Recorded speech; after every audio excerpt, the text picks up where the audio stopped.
Mendelssohn Volume I, book highlight taken from Chapter 6, Goethe. On the coming Sunday of November 8th, everyone went to church to hear Handel's 100th Psalm. Felix admired the sound of the strong, clear organ. After the service, Zelter, Doris, and Felix headed to Goethe's home. Zelter had dressed in his finest 18th century attire, as he usually did in Goethe's presence.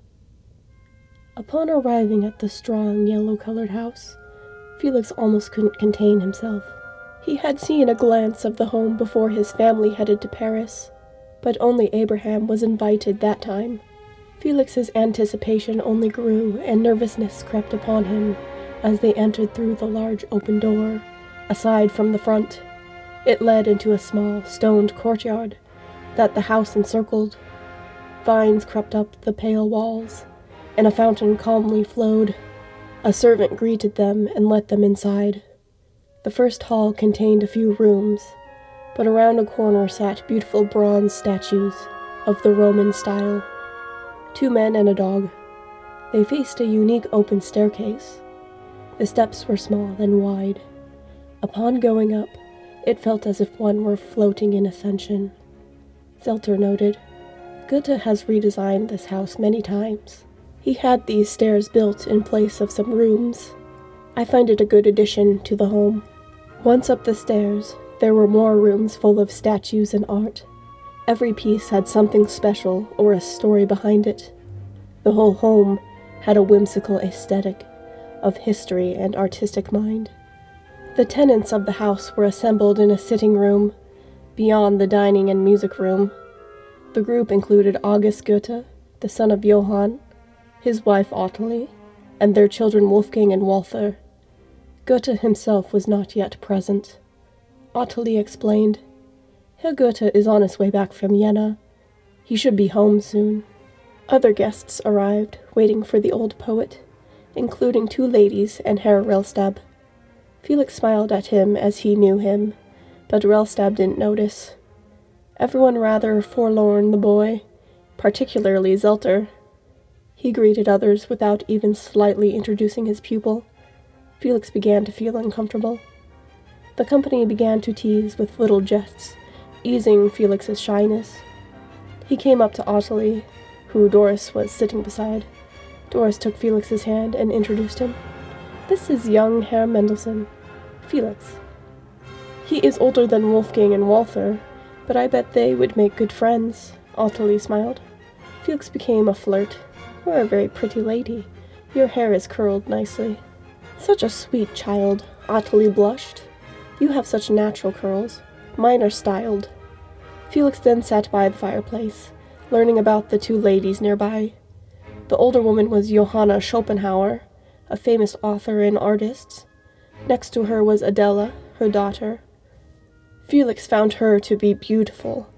His feelings caused him to become fidgety, so he grabbed the fireplace bellows, used for stoking the fire by blowing air. Felix then mischievously blew the bellows at Johanna and Adela's hair, messing up their curled coiffures.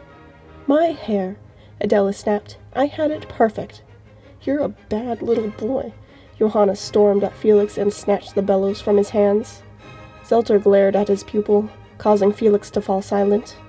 The tension eased when Zelter exclaimed, looking out the window, He's here. He rushed out the door leading to the garden. Felix followed not far behind. From afar, Goethe's steps were firm, but he didn't appear imposing. Felix went along the other side of the hedge to not disturb Zelter's greeting with his friend. He walked slowly, hearing them chat through the tall bushes. When there was a break in the greenery, Goethe spotted Felix. Wo sind Sie? The man's voice caused Felix to jump.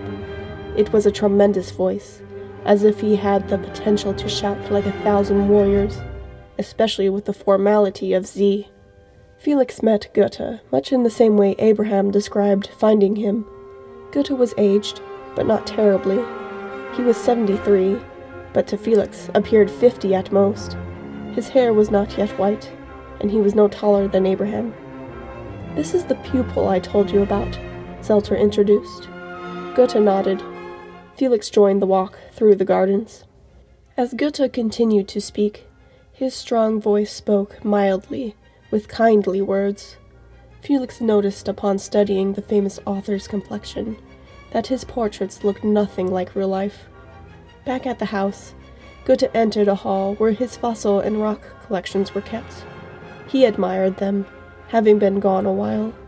He loved to study such artifacts of the natural sciences.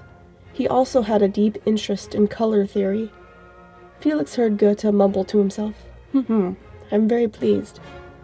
Everyone then went to the dining room for dinner. The table was simple, but the art and furniture were of ancient intellect. Each room had the air of a museum, from paintings to sculptures. Most of the sculptures were plaster copies of Roman and Greek art, primarily reminiscent of Goethe's Italian journey. Frau Ulrike, Goethe's sister-in-law, was at the table.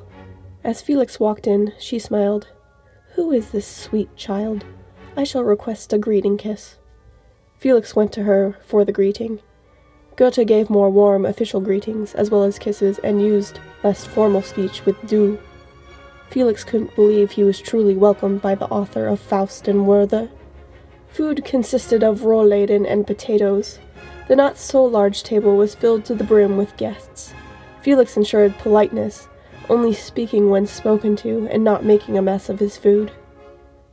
Later that evening, Felix followed everyone to the room next door, where the lovely Streicher piano sat. The room also had painted frescoes above the entryways that held sliding doors. Other various paintings hung, and the most striking piece in the room was the large bust of Juno,